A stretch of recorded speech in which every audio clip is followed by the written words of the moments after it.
Every single day that we wake up, we have been gifted the opportunity of choice. You can choose to be happy or you can choose to be sad. I don't care what your situation is. You should never allow your situation to define who you are as a person. The outside is the physical manifestation of what goes on inside the brain. Things do not just happen. No one just rear-ends your car. You don't just become broke. Broke is a mindset. Things don't just happen. Your pocketbook is not just below balance or on zero. You're not just overweight, just by chance you're just overweight. Things don't just happen. Your words can trip you. What you say can cause you to stumble. It can keep you from your potential. You're not snared by what you think. Negative thoughts come to us all. When you speak them out, you give them life. That's when they become a reality. When you say, I'll never get back in shape, it becomes more difficult. You just made it harder. When you say, I never get any good breaks, that stops the favor that was ordained for you. If you say, I'm not that talented, I don't have a good personality, that is setting the limits for your life. That is calling in mediocrity. So the recognition that negative thinking and unhappy states actually do nothing to change anything. If anything, they make it worse.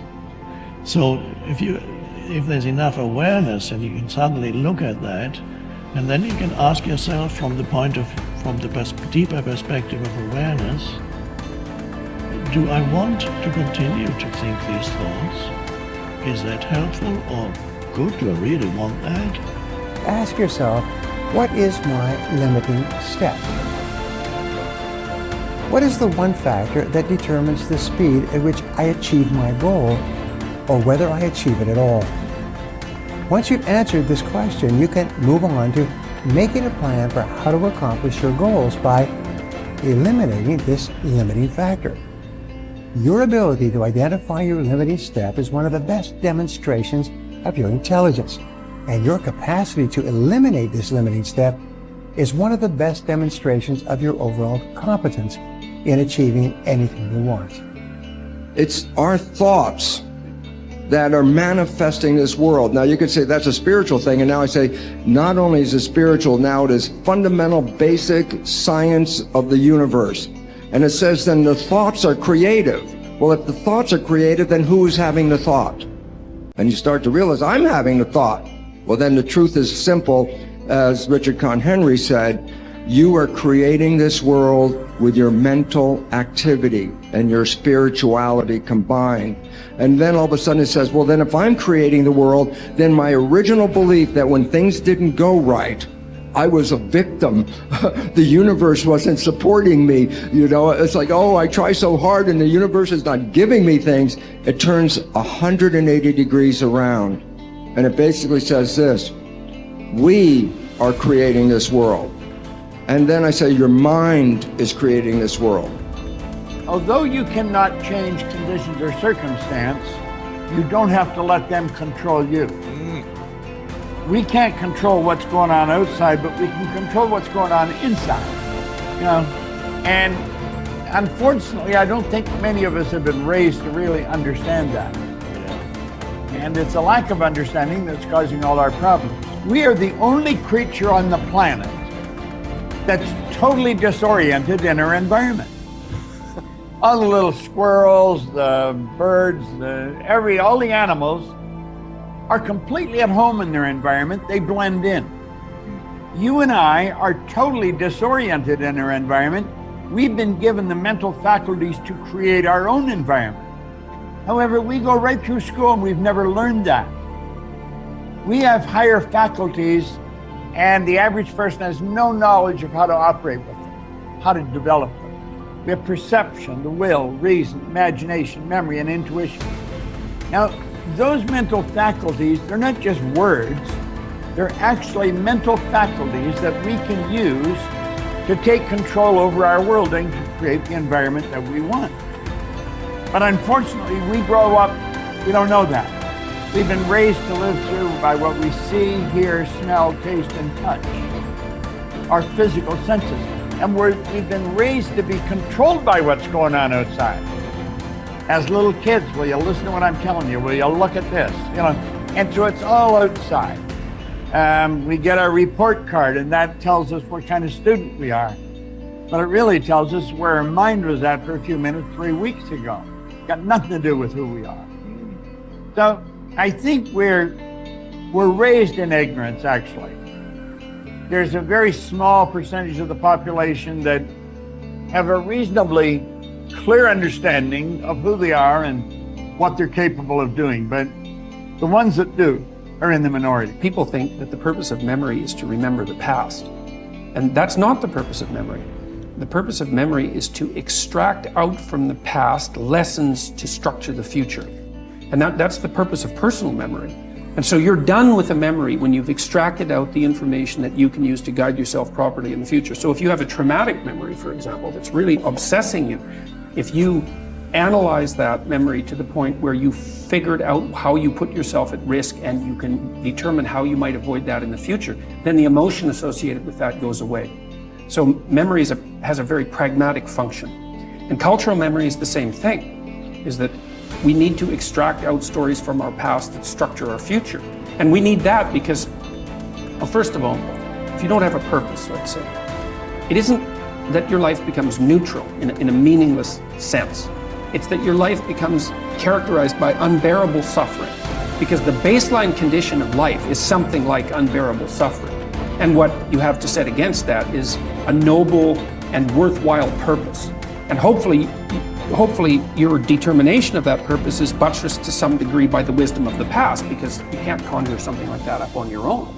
And if you provide people with nobility of purpose, then they can tolerate the suffering of existence without becoming entirely corrupted by it. And cultures that don't do that, it isn't even so much that they die, it's that cultures that don't do that are dead. They're done. They don't have a story anymore. They don't have a call to adventure. And then everyone suffers stupidly as a consequence. It's a very bad thing. So Churchill made the same observation that many of the great psychologists and philosophers made in the early part of the 20th century. It's like, bring the story forward and propagate it and make it the most noble possible story. And then you motivate people to transcend themselves, which they need to do. So yes, he's exactly right in his diagnosis. In order for us to become abundant, we have to overcome the old personality. And that's 95% of who we are, right? Yes. So then, the side effect of the beginning of this process is a lot of discomfort.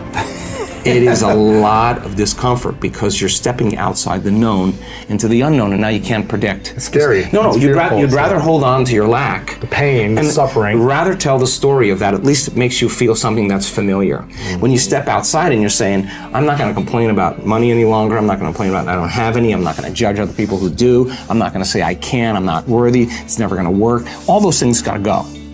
I'm not going to feel lack. I'm not going to feel unworthy. I'm not going to feel separation. I'm not going to feel resentment. These are the things that are keeping my reality the same. Now it's no longer about abundance, about who you become. Mm-hmm. The most successful people are long-term thinkers. They look into the future as far as they can to determine the kind of people they want to become and the goals they want to achieve. They then come back to the present and determine the things that they will have to do or not do to achieve their desired futures. This practice of long-term thinking applies to work, career, marriage, relationships, money, and personal conduct. Successful people make sure that everything they do in the short term is consistent with where they want to end up in the long term. They practice self-discipline at all times. You see this willingness to sacrifice in people who spend many hours and even years preparing, studying, and upgrading their skills to make themselves more valuable, so that they can have a better life in the future, rather than spending most of their time socializing and having fun in the present. Your ability to think, plan, and work hard in the short term, and to discipline yourself to do what is right and necessary before you do what is fun and easy, is the key to creating a wonderful future for yourself. Your ability to think long term is a developed skill. As you get better at it, you become more able to predict with increasing accuracy. what is likely to happen to you in the future as the result of your actions in the present. This is a quality of the superior thinker. The common denominator of success was that successful people make a habit of doing the things that unsuccessful people don't like to do. And what were these things? It turned out that the things that successful people don't like to do are the same things that failures don't like to do either.